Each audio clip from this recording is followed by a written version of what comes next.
second the motion, Mr. Chair. Motion is approved. Meron po.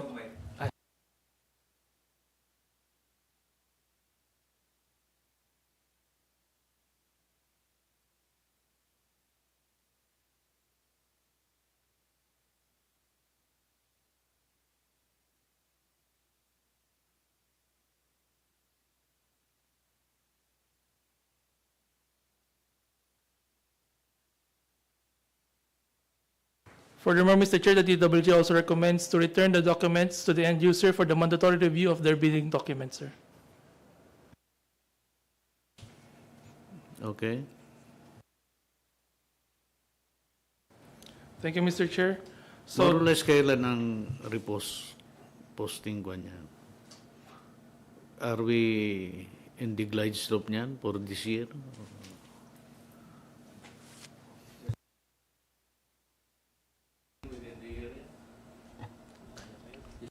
kaya pa naman, sir. Mayroon pa naman tayong November, December. Masoli lang talaga, sir, ASAP yung bid docs after the mandatory review.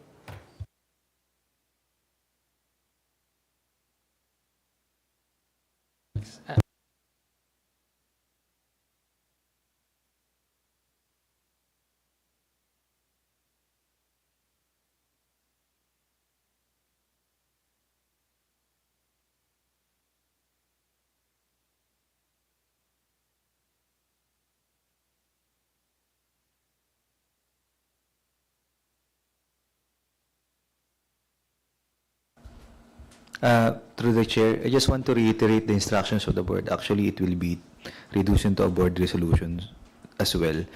Aside from maintenance programs, that need to be on a multi-year program from now on. So we reduce the amount of time or the gap, amount of gap between procurement and actual project implementation. We also recommend that we change our TOR to have what do you call this an agreement wherein you just have to call the supplier or our contractor for additional supplies, so you don't have to come and bid every year for necessary materials of ANS, because these are essential materials to their operation. So siguro, Sir Norik, as we have discussed, we can sit down together with Alpha as well to implement the instructions of the board when it comes to the adoption of this simplifying procurement activities. Sayang din po kasi yung amount of time na ginugugol natin para yearly naman, ginagamit naman ito.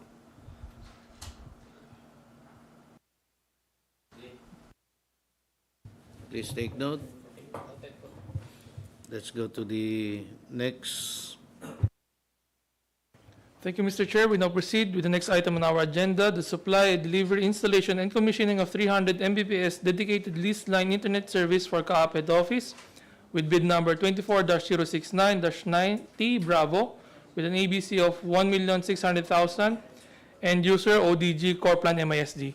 Sir, for this project, we have received 2 bidders. Okay, sir. Secretariat, papusukin na po yung ating prospective bidders.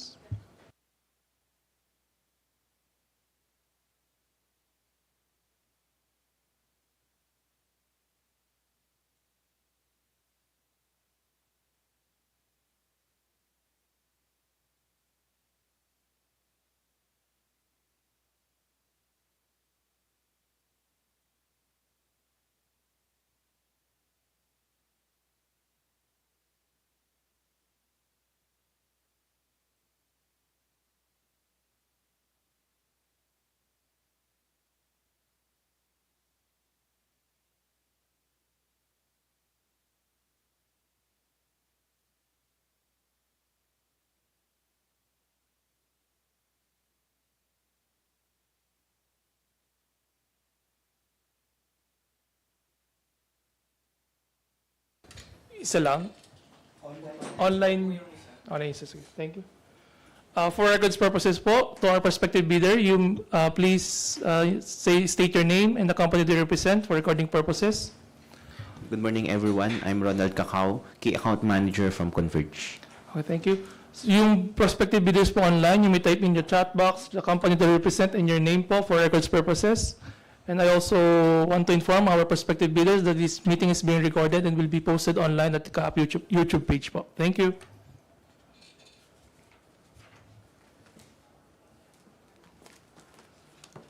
Sir, we now proceed with the opening. Sir, we have here is the submitted bid from Converge Information and Communications Technology Solutions, Inc. Sir, prospective bidder, could you confirm if this is submitted bid proposal? Yes, sir. Thank you. Sir, the submitted bid proposal of Converge is properly labeled for this project. Proceed with the opening.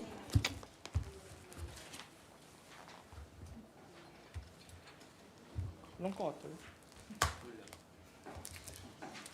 Ang hirap eh. Ano siya, gawin mo ano, ganito. Parang cutter. Pang ganun, ibuka mo yung... Ganito, ganito. Hindi ka Boy Scout. Ganito Boy Scout. Ayaw nga, no? Diba? Kamay. So,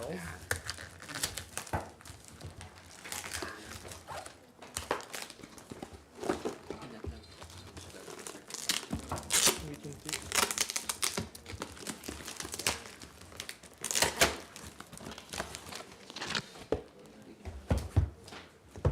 Wala na, walang financial. Walang financial. Kasama. Sige.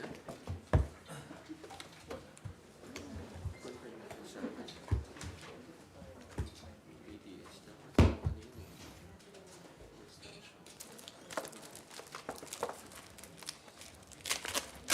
Hindi, ito sa kabila. Diyan? Ayun.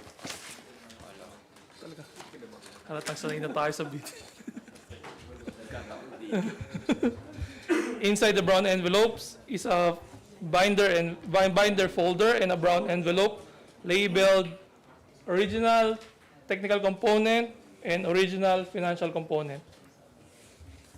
I will now proceed with the opening of the original technical component. The binder is properly tabbed with index tabs and paginations and initial on each and every page. Secretariat, checklist please.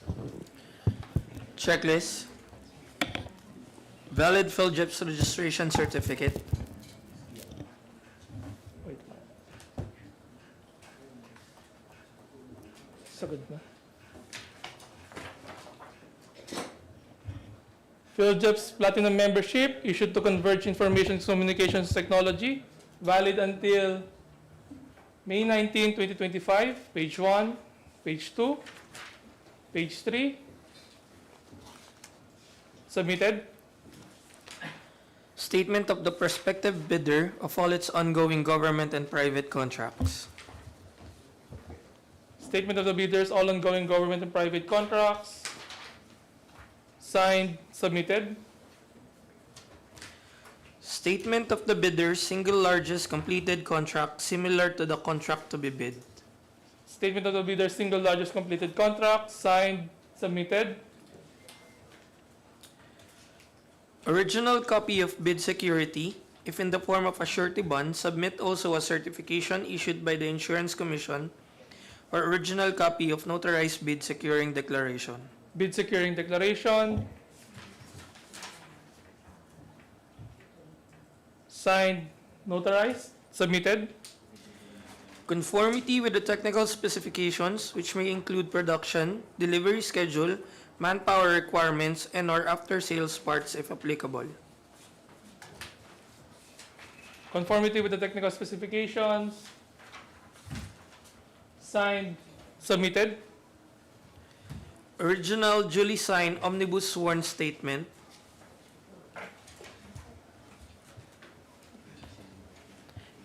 And if applicable, original notarized secretary certificate in case of a corporation, partnership, or cooperative. Omnibus sworn statement. Signed, notarized, and secretary certificate. signed, notarized, submitted. The prospective bidder's computation of net financial contracting capacity or a committed line of credit from a universal or commercial bank in lieu of its NFCC computation. Committed line of credit issued by Asian United Bank, signed, submitted. If applicable, a duly signed joint venture agreement. Joint venture agreement, not applicable. That's it for the technical component, sir. Sir, the technical component of Converge Information and Communications Technology Solutions, Inc. is initially rated as passed. Sir, we now proceed with the next bidder. Please proceed. Sir, we have received the bids from Philippine Global Communications, Inc. Bidder's representative, could you confirm if this is a submitted bid proposal?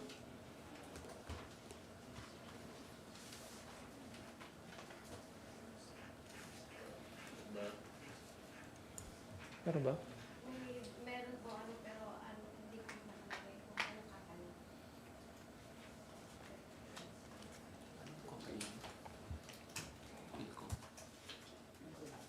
Calling the attention of our bidder representative from Philcom.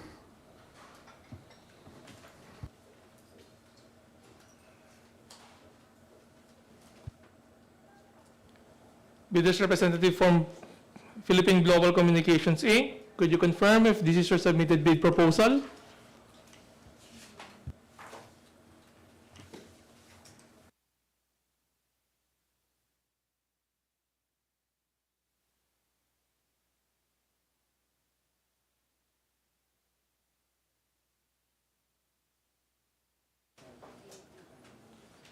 To the chair, proceed with the opening regarding, even though the bidder did not confirm, as this is also recorded naman po and will be posted on our YouTube Please page po. proceed.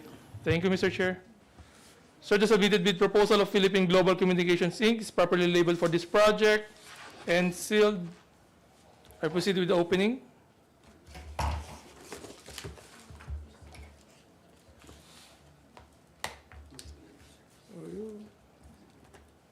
Di talaga ako Boy Scout, sir.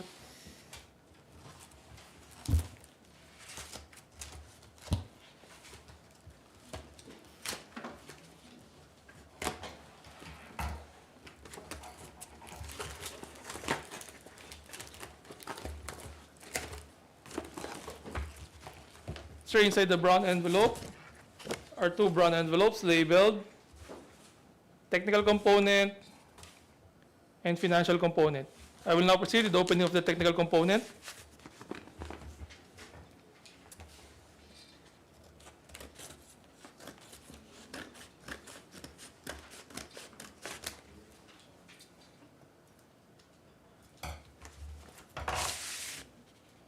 So inside the technical component envelopes is a green folder with tabbings of index tabs and paginations and initials. Secretariat, checklist please. Checklist. Valid PhilJEP's registration certificate, platinum membership. Platinum membership issued to Philippine Global Communications, Inc. Valid until March 2025. Submitted. Page 1, page 2, page 3. Submitted. Statement of the prospective bidder of all its ongoing government and private contracts. Statement of the bidders all ongoing government and private contracts. Signed, submitted. Statement of the bidder's single largest completed contract similar to the contract to be bid. Statement of the bidder's single largest completed contract. Signed, submitted. Original copy of bid security, if in the form of a surety bond, submit also a certification issued by the Insurance Commission, or original copy of notarized bid securing declaration. Bid securing declaration. Signed, notarized, submitted. Conformity with the technical specifications, which may include production, delivery schedule, manpower requirements, and/or after-sales parts if applicable. Conformity with the technical specification. Signed, submitted. Original duly signed omnibus sworn statement, and if applicable, original notarized secretary certificate. Omnibus sworn statement, signed, notarized, and secretary certificate, signed, notarized, submitted. Prospective bidder's computation of net financial contracting capacity or a committed line of credit from a universal or commercial bank in lieu of its NFCC computation. Committed line of credit issued by Banco de Oro, signed, submitted. If applicable, a duly signed joint venture agreement in case the joint venture is already in existence. Not applicable.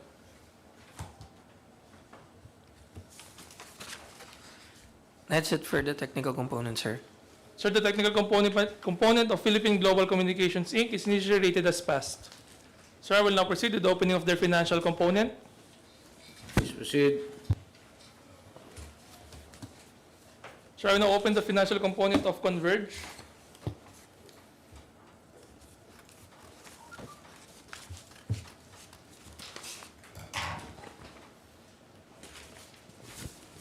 Inside the financial component of Converge is a white folder with tabbings and paginations and initials on each and every page. Secretariat, checklist please. Checklist. For foreign bidders claiming by reason of their country's extension of reciprocal rights, certification from the relevant government office of their country stating that Filipinos are allowed to participate in government procurement activities for the same item or product. Not applicable. Original of duly signed and accomplished price schedules. Original and duly signed price schedules. Signed, submitted. Original of duly signed and accomplished financial bid form. Financial bid form. Signed, submitted. That's all for the financial. That's all for the financial component, sir. Sir, for the financial proposal of Converge is in the amount of 1,226,781 pesos with no discount and is below the ABC of the project. So I repeat, the financial proposal of Converge is in the amount of 1,226,781 pesos with no discount and is below the ABC of the project. So the financial proposal of Converge is initially rated as passed. So I will now proceed with the financial component of Philippine Global's communication. Please proceed.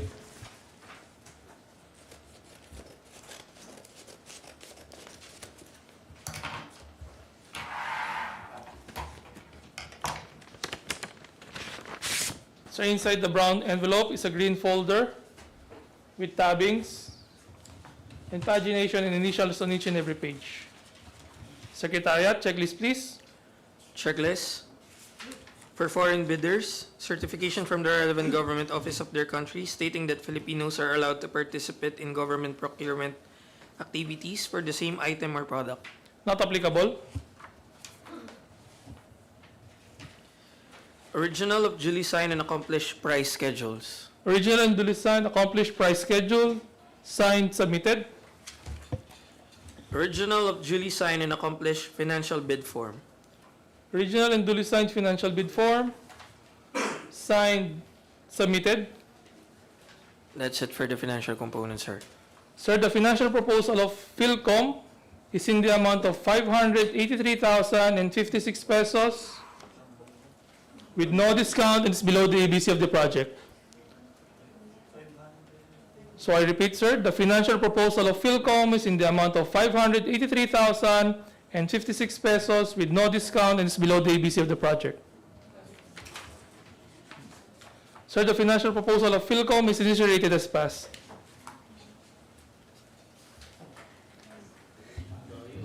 Layo. So with that, Mr. Chair, the TWG recommends the conduct of bid evaluation to determine the completeness and the arithmetical computation of the bid proposal. For the consideration and approval of the committee, Mr. Chair. Motion, Mr. Chair. Please. Adopt the TWG's recommendation to perform bid valuation for the arithmetical computation of Philcom. Lahat, sir. Philcom and Bid converge. Philcom and Converge. Asan na yung... second. Second. Ayun. Seconded. Motion is approved. To our prospective bidders, inform na lang po namin kayo regarding sa outcome ng bid evaluation. Thank you po. Kuya nga.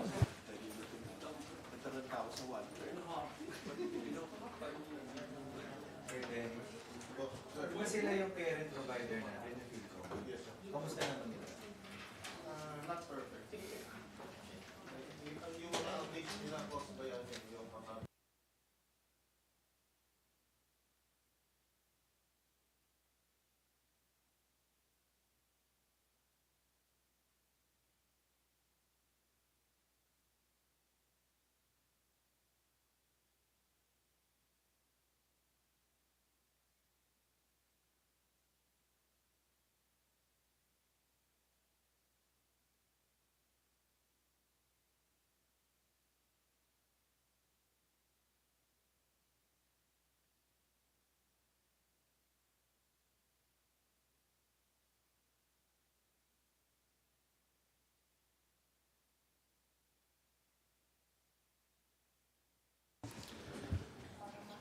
With that, Mr. Chair, we now proceed with the next item on our agenda.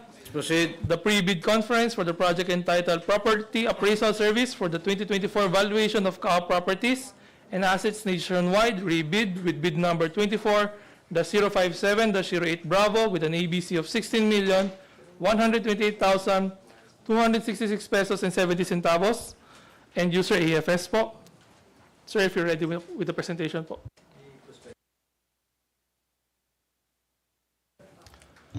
Secretariat, yung mga prospective bidders po, pa-join na lang po online.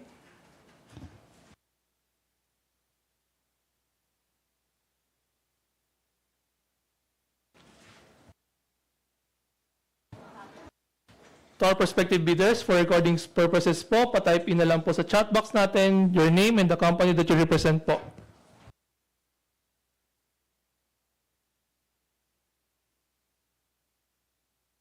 So again, to our all prospective bidders, you may type your name and the company that you represent in our chat box before we begin po, sir.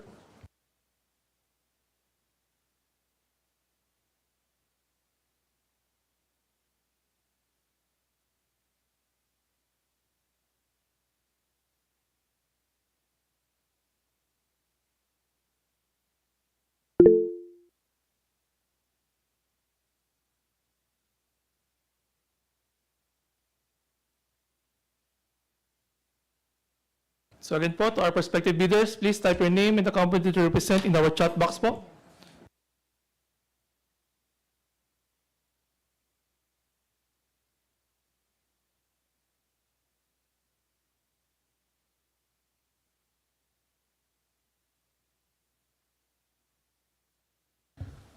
Good morning, Mr. Chair, and good morning to the members of the Business and Awards Committee.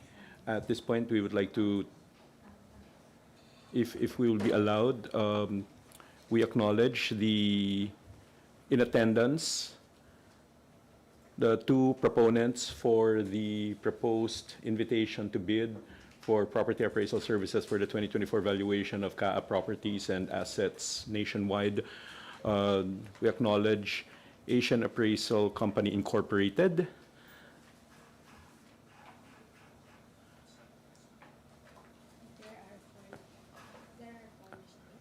at this point, I would like to correct myself. There are 4 proponents. The second is Santos Knight Frank Incorporated.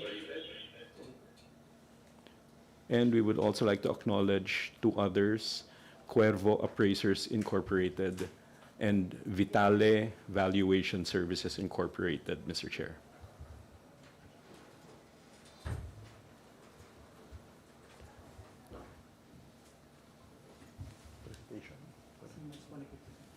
And for the presentation of the proposal to bid, we would like to turn over the chair to the Asset Management Division for the presentation. Thank you, Mr. Chair.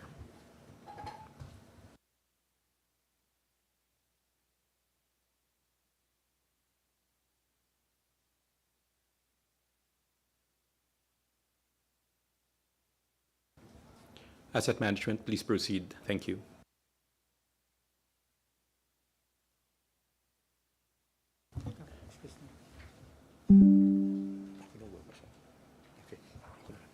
All right, so the objective of this activity is due to the present uncertain valuation of CAAP properties and assets used to perform regulatory airport operations and air navigation services nationwide, there is a need to engage the services of an independent property appraiser, or IPA, under the pertinent provisions of Section 53.6 of the revised implementing rules and regulations of Republic Act 9184, otherwise known as the Government Procurement Reform Act, and its implementing rules and regulations for the consulting services for scientific, academic, scholarly work, or research. The result of the project will give CAAP an updated appraisal valuation of the properties that will be used in determining the current market value in the disposition and/or development of the properties, potential public-private partnerships, or PPP, and insurance coverage for the Government Service Insurance System, or GSIS, under Republic Act 8291, or the Government Service Insurance System Act of 1977. Next slide, please. As for the scope of the service shall cover the determination of the value of the land, building, and other improvements of the CAAP properties on an as-is, where-is basis, as shown in Section 3, page 33 of the bidding document. Next slide, please. The Civil Aviation Authority of the Philippines, through its corporate operating budget for 2024, intends to apply the sum of 16,128,266.70 pesos only, being the ABC to payments under the contract for the property appraisal service for the 2024 valuation of CAAP properties and assets nationwide. This is a rebid as per bid number 24-057-08 Bravo. Delivery of the goods is required by 240 calendar days, exclusive of time spent for review of and acceptance of each phase. CAAP shall be given a maximum of 20 calendar days for the review and evaluation of each report submitted by the IPA. The timeline for submission of deliverables is as follows. Submission of the draft appraisal report for the CAAP NCR properties, 30 days. Submission of the draft appraisal report for CAAP area centers, or area centers 1, 2, 3, and 4 properties, 60 days. Submission of the draft appraisal report for CAAP area centers 5, 6, 7, and 8 properties, 60 days. And submission of the draft appraisal report for CAAP area centers 9, 10, 11, and 12, 60 days, to be followed by a submission of the final appraisal reports for all properties, 30 days, a total timeline of 240 days. Next slide, please. For the evaluation approach and deliverables, market value appraisal through cost comparative approach. The estimated amount for the sale of the property and shall likewise estimate the amount required to replace, repair, or rebuild the property, ensuring it is restored to its original condition or to a condition specified for it to function, and ensure the adequate insurance coverage to restore the property following any damage. Market rental value. The estimated amount for which the property or space within the property should be leased. Land data and title verification. Locate, inspect, and plot the subject property to determine boundaries, use and occupancy, illegal encroachments or structures, right-of-way or the lack thereof, obstructions that would affect the access to and from the property, and conduct of property title inventory by verifying lots occupied by the subject property. The report shall also include details of at least 3 comparable sales of land within the same classification and proximity, where appropriate, such as source of data, exact location of the comparable land, and their estimated distance from the subject property. Includes source data of comparable land, such as screenshot of web page or photo of listing or screenshot of email or text with broker, appraiser, and others, whichever is applicable. Further details for the supporting deliverable items may be found on Section 5 of the bidding documents. Next slide, please. Item 4, the Independent Property Appraisal, or IPA, shall be registered online with the Philippine Government Electronic Procurement System, or PhilGEPS, be on the list of recognized property appraisers of the Bangko Sentral ng Pilipinas, or BSP, have conducted an appraisal service for a government agency whose project scope is nationwide or within at least 5 different regions simultaneously, and shall comply with all eligibility requirements provided in Republic Act 9184 and its implementing rules and regulations. Assign a team leader to the project who has at least 10 years of experience in appraisal works as a licensed real estate appraiser, 5 years of which preferably as a team leader, and assign at least 4 other licensed real estate appraisers who have at least 3 years of relevant experience to act as support to the team leader. Be licensed by the Professional Regulatory Commission, or PRC, as an appraiser or holds an equivalent license, and registered with the Philippine Regulatory Board of Real Estate Services, or PRBRES, under Republic Act 9646, otherwise known as the Real Estate Service Act of the Philippines of 2009. The IPA must submit a notarized undertaking specifying the names of the licensed appraisers, the license number, and the validity of the license. A copy of such licenses must be attached to the notarizing undertaking. Next slide, please. And that ends our presentation today, Mr. Chairman. Thank you very much. KWG. To our prospective bidders, we now open the floor for comments, questions, and other clarifications, please.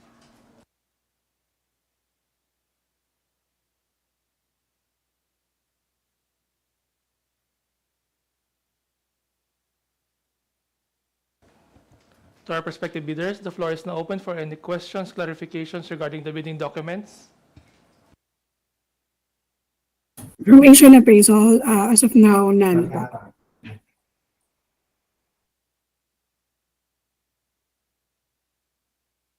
So wala na po bang tanong ibang bidders? If none po, we're going to end this agenda na po. Sino yan, Grace? Tito Rick, sir, you're now acknowledged. Tito? Yes, sir. May questions lang ako, sir. Regarding po doon sa asset and valuation. Doon sa airport po sir, kasama po ba yung mga equipment? Yes, it includes all equipment, regardless of whether they are serviceable or not. Okay. Thank you, sir. Thank you, sir.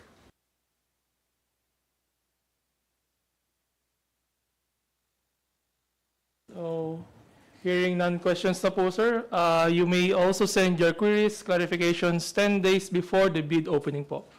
Thank you po.